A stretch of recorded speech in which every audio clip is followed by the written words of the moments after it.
di, disampaikan oleh Prof. Ervan bagaimana semangat membaca di luar negeri begitu ya Prof ya. Itu juga sangat luar biasa, bahkan perpustakaan di luar negeri pun bisa menjamkan kita lebih dari 10 buku gitu ya Prof ya. Semoga Indonesia sama Prof. Mudah-mudahan. Cuma masalahnya beda Prof. Kalau kita dipinjemin satu aja nggak tahu balikinnya kapan. Baik Prof, silakan. Baik, terima kasih. Assalamualaikum warahmatullahi wabarakatuh.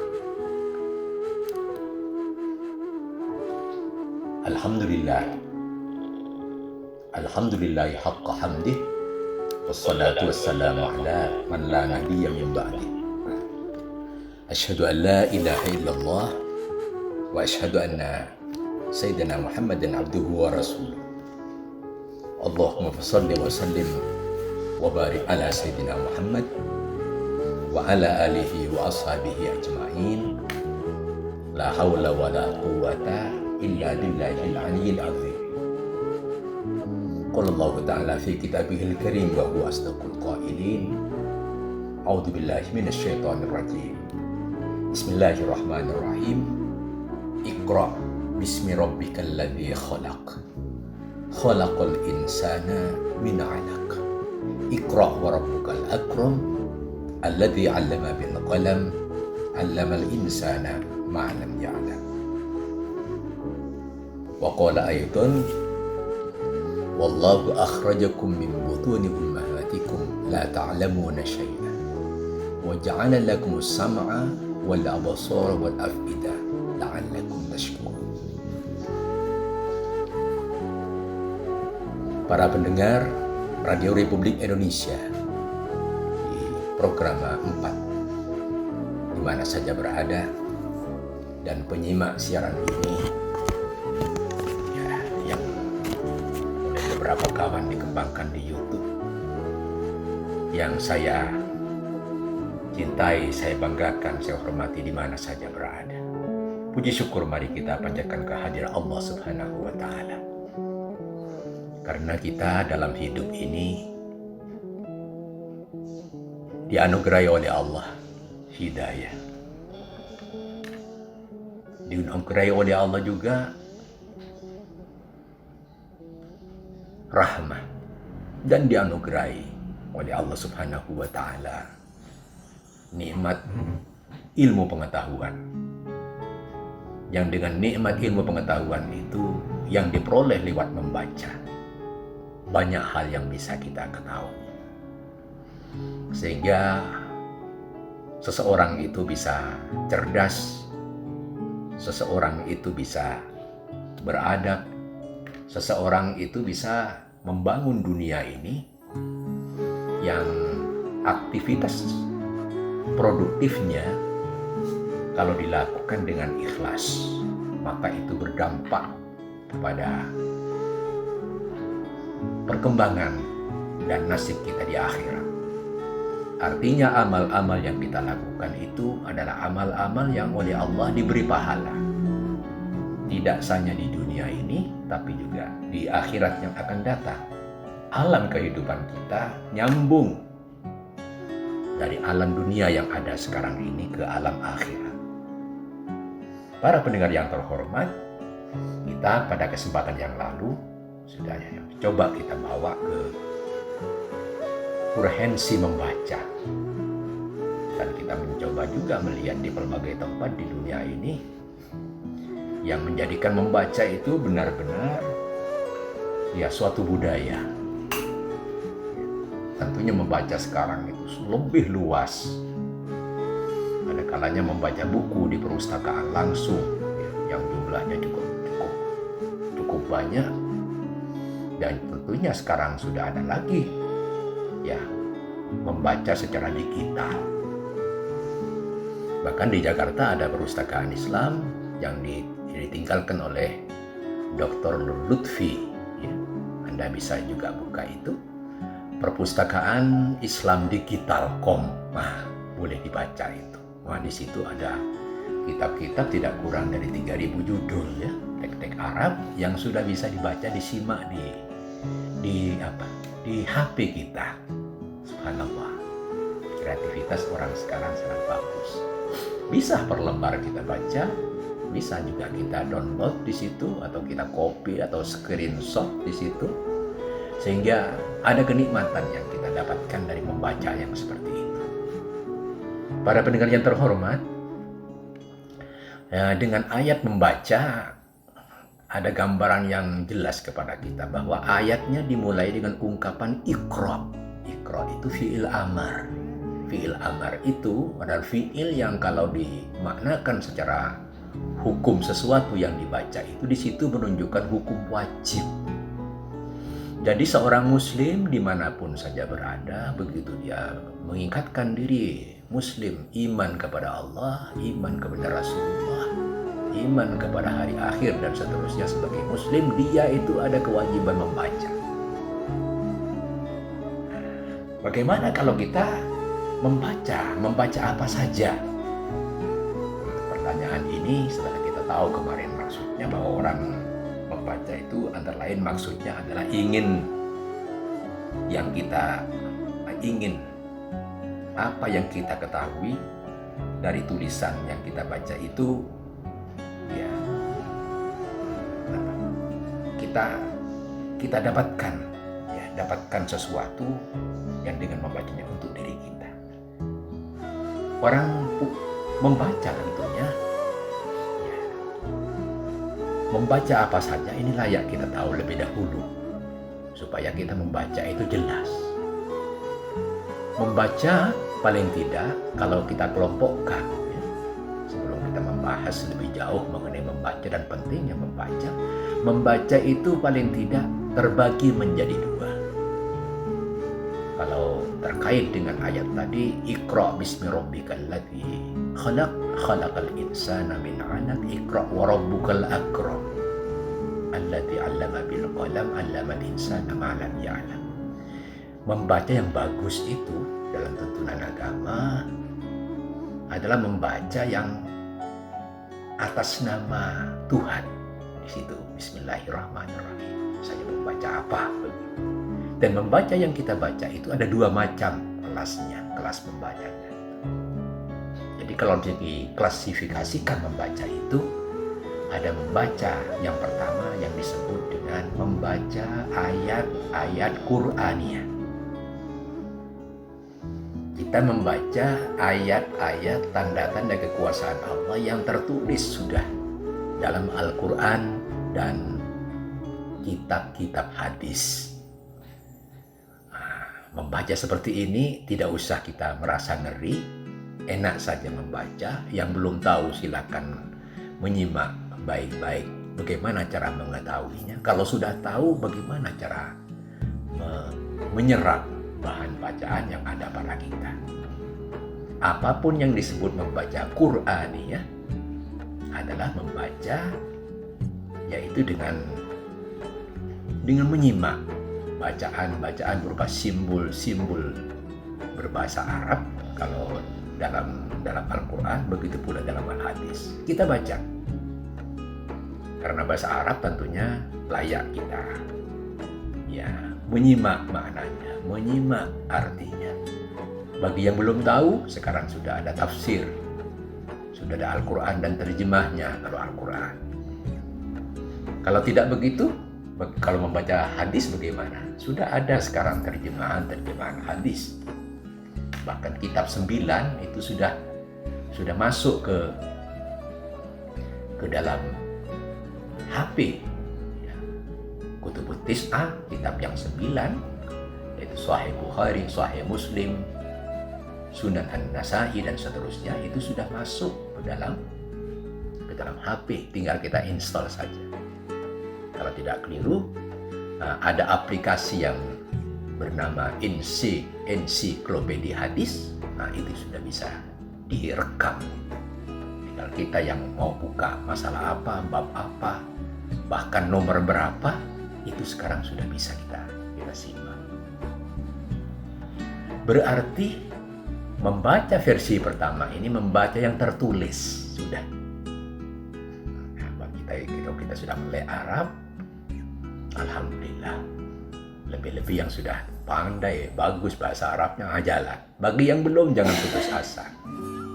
Membaca versi pertama ini banyak caranya dan layak kita belajar, terus belajar supaya cepat bisa. Orang yang intensif belajar biasanya butuh waktu sekitar 3 bulan sampai 6 bulan membaca itu, dan ini sudah lancar umumnya kalau sungguh-sungguh. Alhamdulillah. Membaca versi pertama ini tentunya selain membaca Al-Quran, membaca hadis, tentu membaca sesuatu yang digali dari Al-Quran ini. Dalam perkembangan zaman, sekarang sudah banyak kitab-kitab yang hadir di depan kita. Kitab ilmu tauhid, kitab fikih Islam, kitab usul fikih, kitab ulumul Quran, kitab ulumul hadis, kitab-kitab tafsir Al-Quran, kitab ilmu tajwid. Sudah dari Al-Quran saja sudah keluar ilmu tidak kurang dari 14 macam.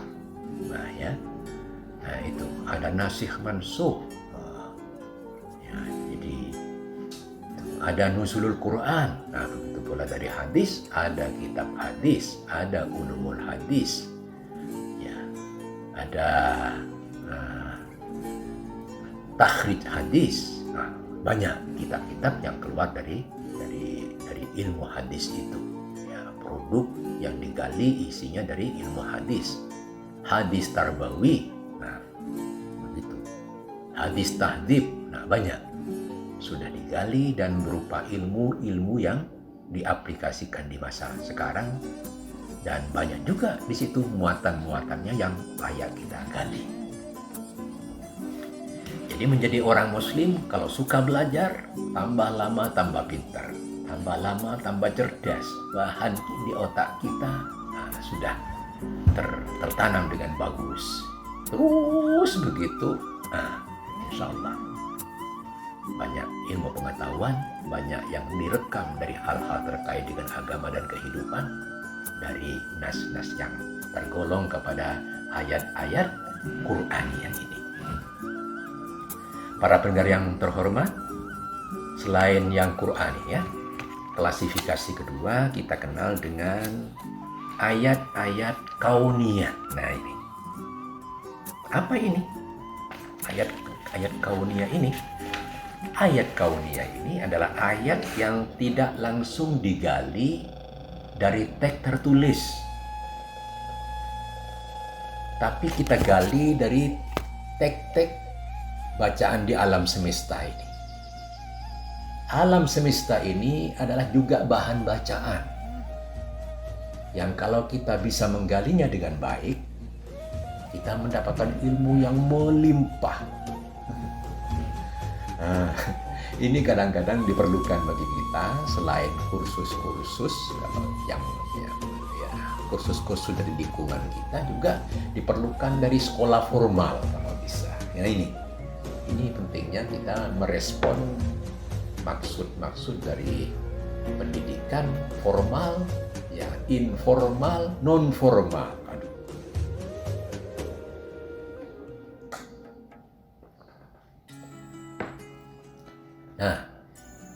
Dari itu pun ada juga alat-alat bacanya. Alat bacanya sudah diciptakan juga huruf-huruf, kalau huruf Arab alif ba ta sa a ba ta sa ja ha kha dan itu ha ba ja tun ha wa sun ha ta ya kun la ma nun. Itu kalau teks-teks Arab.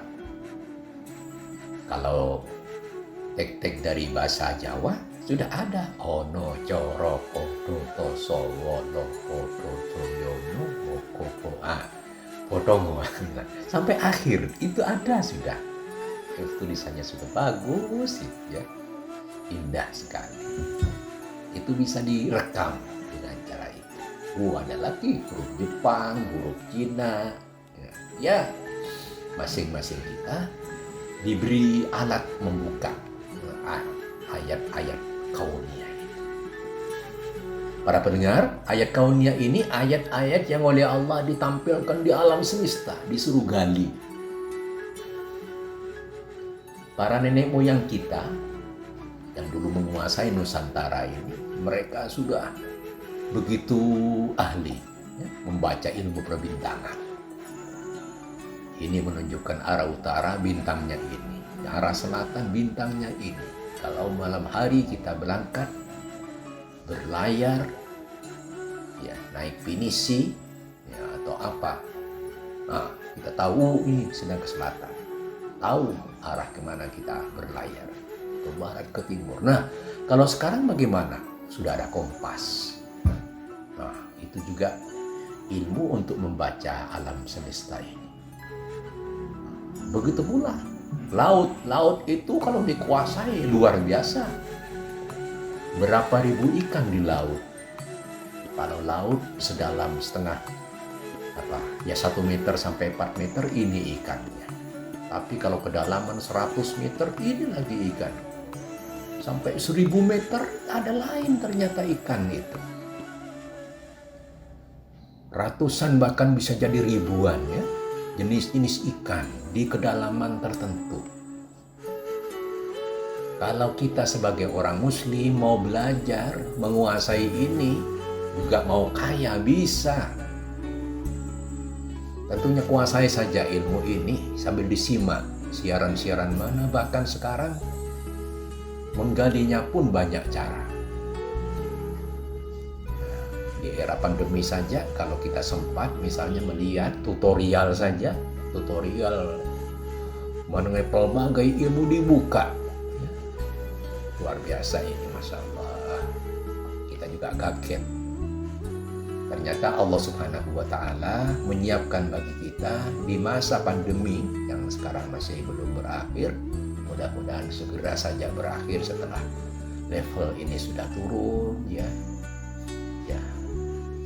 Dari 2 tinggal 1. Nah, mudah-mudahan saja pelan-pelan pandeminya ini turun dan selesai misalnya begitu tugasnya, sehingga kita ya berdampingan dengan baik saja dalam kehidupan ini untuk keselamatan bersama. Nah, para pendengar yang terhormat, di era ini sudah masuk ya era kehidupan di mana dulu kita hanya kenal dengan kehidupan offline saja ya.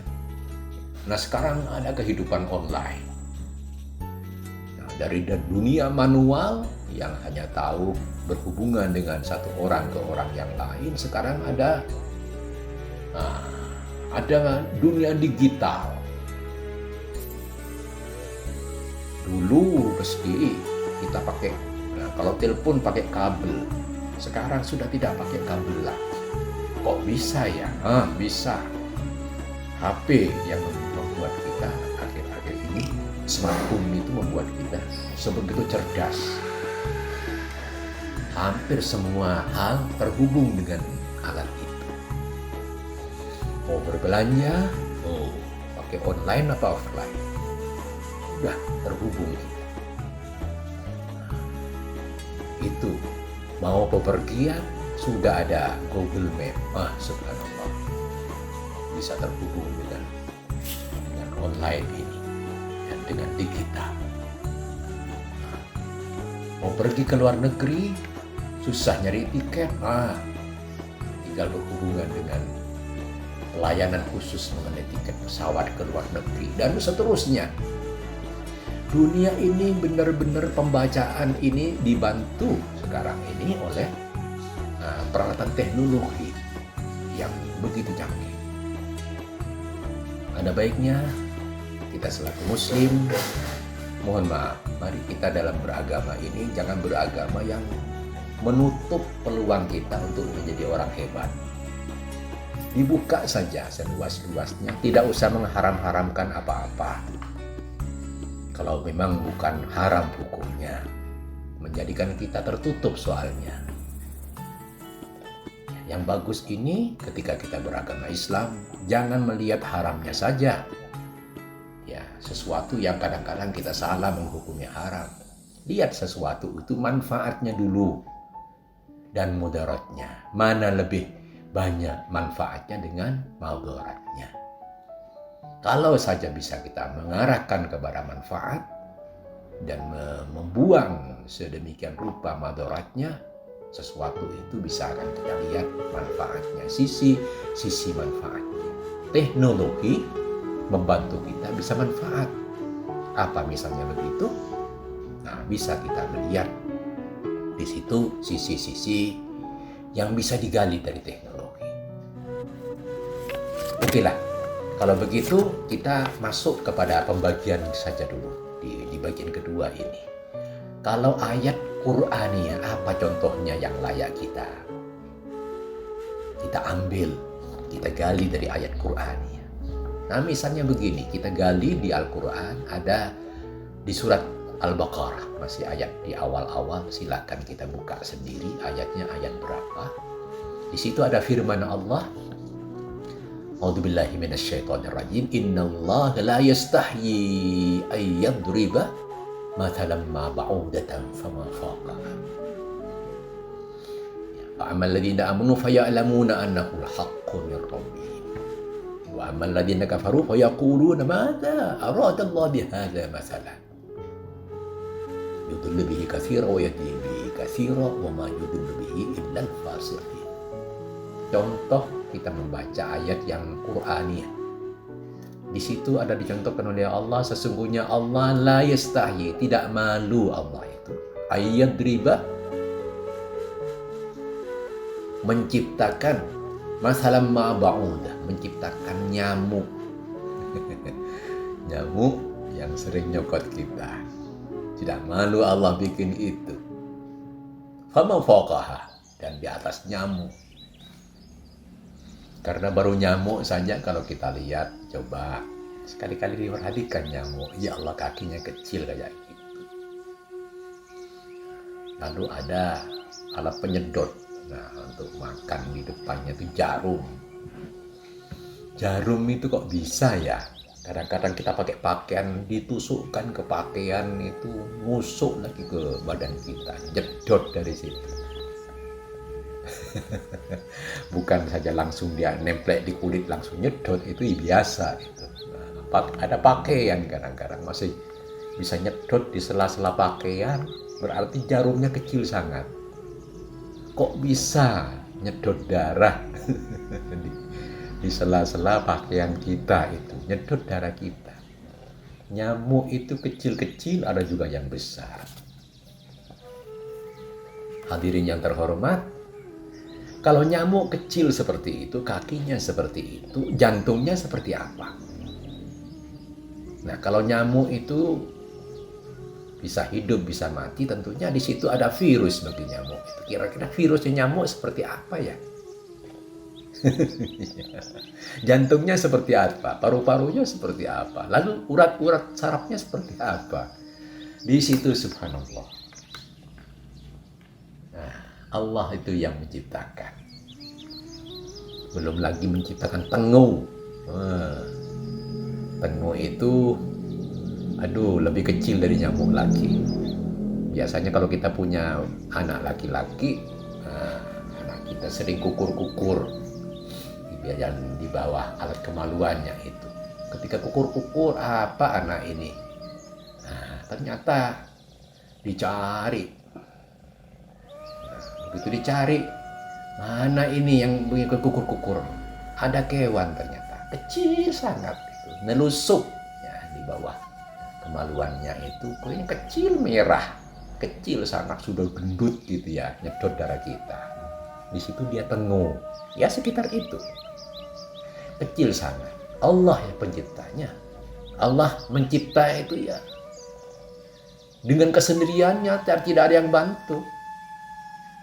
Makanya kalau Allah disyirikkan itu, Allah betul-betul ya cemburu itu. Ya silakan kalau saya disyirikkan dengan Tuhan yang lain, nah, begitu kan Allah itu, dia kan tidak menciptakan apa dari dunia ini. Silakan menciptakan juga, tengu saja tidak, nyamuk juga tidak, dan seterusnya. Ini bermakna Allah itu wahdah.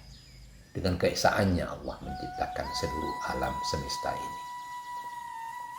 Itu ayat-ayat Qur'aniyah. Saya tidak memperbanyak ini karena kita semuanya bisa belajar nanti ilmu tafsir namanya ya. ilmu untuk menafsirkan Al-Quran. Ayat-ayat 6.236 ayat. Bagi yang kuat membacanya, boleh saja dibaca Al-Quran dan terjemahnya, disimak pelan-pelan ya. Disimak pelan-pelan, tadabbur. Syukur di antara kita ada kelompok-kelompok yang pengajian yang menggali Al-Quran. Alhamdulillah kami juga ada komunitas itu, 200 anggotanya menggali Quran setiap hari Jumat. Ini sementara ini agak terkendala ya, karena masih COVID, kita belum mulai lagi. Para pendengar yang terhormat, itu ayat ya Qur'aniyah. Ada lagi enggak? Nah, ada contoh juga misalnya mengenai ini. Kalau kita menyimak orang, ciri-ciri orang kafir, ciri-ciri orang mukmin itu gampang. Tapi kadang-kadang ciri orang munafik kita susah. Nah, di situ disebutkan dalam surat Al-Ma'un itu. A'udzubillahi minasyaitonirrajim. Ara'aital ladzi yukadzibu bid-din. Fadzalikal ladzi yad'ul yatim wa la yahuddu 'ala ta'amil miskin. Ya, itu dikenal dengan istilah orang yang mendustakan agama. Nah, gampangnya dia itu orang-orang yang munafik itu. Nah, ciri-ciri orang munafik itu arti ini melihat orang yatim itu tidak suka dia harde aja orang yatim itu. Ya yurauna. Orang yang seperti itu suka memperlihat-lihatkan saja, memperlihat-lihatkan amalnya. Nah, tapi begitu orang tidak ada, sudah dia keluar ciri aslinya. Ya. Nah, tapi saya tidak mengatakan bahwa kita yang suka tampil itu berarti kita ini orang yang munafik. Tidak, bukan seperti itu. Kita ini hati yang berbicara itu. Nah, dan secara ilmu hati orang itu yura'u, dia suka membeber-beber saja ya, keadaannya begitu, tapi kepada dirinya sendiri tidak ada aktivitas yang asli ya, yang ditampilkan dengan benar sebagai keutuhan dari tampilan dirinya itu. Nah, itu ditampilkan oleh Al-Quran sebagai contoh dari ayat-ayat kauniyah. Ada baiknya kita ini menyimak baik-baik yang seperti itu, karena itu contoh-contoh real yang ada dalam kehidupan. Ya, hadirin yang terhormat, dengan ayat-ayat Qur'aniyah kita bisa menggali banyak nanti. Ya, saya menganjurkan betul, termasuk kepada diri saya, mari kita biasakan saja membaca Al-Quran dengan baik. Banyak sekali ayat-ayat yang kalau kita baca tiap hari itu kelihatan itu. Tidak seluruh Al-Quran misalnya begitu, kita ambil saja surat-surat tertentu saja sudah bisa kita gali itu. Ayat-ayat berkaitan dengan apa? Dengan gesaan Tuhan ya. Dengan motivasi yang dikeluarkan oleh Al-Quran, bahwa kita ini yang dilihat dalam kehidupan ini adalah ayyukum ahsanu amala. Dilihat yang paling banyak berbuat amal kebajikan dalam kehidupan ini. Manfaatnya yang ingin misalnya yang terdapat dalam surat ya, Tabarok misalnya begitu. Kita silakan menggali itu dan insya Allah banyak manfaatnya. Nah, yang kedua adalah ayat-ayat kauniyah. Saya mohon maaf tidak menjelaskan ini dulu pada kesempatan ini, karena ayat-ayat kauniyah ini banyak yang kita gali. Dan kita insya Allah kalau memanfaatkan ini, sekarang banyak wahana ilmu yang membuka cakrawala ini. Bisa masuk dan dunia penelitian, research, ya. Dunia penulisan, banyak yang bisa kita tulis. Dari yang non-fiksi hingga yang fiksi, ya. Ini bisa kita gali kebanyakannya dari ayat-ayat kauniyah ini yang tidak terhingga. Sehingga dunia ini luar biasa. Bukan hanya di planet bumi bisa kita berbuat, tapi sekarang sudah bisa ke planetnya Mars. Kita sudah berpikir bagaimana ya, ya, rekreasi dari bumi ke bulan. Subhanallah ya. Hanya tentunya tidak ada rekreasi ke matahari karena tidak mungkin ya. Ya, karena panasnya matahari luar biasa. Nah, hal-hal yang lain berkaitan dengan ruang angkasa tentunya. Masih luas. Tentunya ini layak digali. Kalau saja ayat-ayatnya itu bisa digali, yang di ruang angkasa, di bawah laut, di bawah, di dalam bumi. Ini tentunya bisa kita jelaskan pada kesempatan yang akan datang untuk menggali semua ini. Para pendengar yang terhormat, kita di bagian kedua ini hanya sampai di awal-awal bagian mengenai klasifikasi. Kita cobakan yang ketiga nanti masuk ke klasifikasi ayat-ayat kauniyah. Di samping yang menjelaskan ayat-ayat Qur'aniyah yang sudah kita bentangkan penyampaiannya pada kesempatan ini. Para pendengar yang terhormat, dengan pemaparan ini saya harapkan ada hal yang kita petik. Mari kita bersama-sama bersemangat untuk belajar dan senantiasa belajar. Karena disebutkan dalam hadis Rasulullah Muhammad SAW, talabul ilmi faridatun ala kulli muslim. Belajar ilmu pengetahuan, mencari ilmu faridah, wajib bagi muslim laki-laki dan muslim perempuan. Mencari ilmu, pintu pertama mencarinya adalah lewat jalan membaca. Insya Allah pada kesempatan yang akan datang kita lanjutkan ceramah ini, dan mudah-mudahan kita semakin terpacu untuk menggunakan kemampuan membaca untuk menggali ilmu, untuk bekal dunia kehidupan yang lancar dan berhasil, serta selamat di dunia dan tentunya selamat juga di akhirat yang akan datang. Sekian, mudah-mudahan bermanfaat. Ada salah, ada hilaf dari saya mohonkan maaf yang sebesar-besarnya. Wassalamualaikum warahmatullahi wabarakatuh.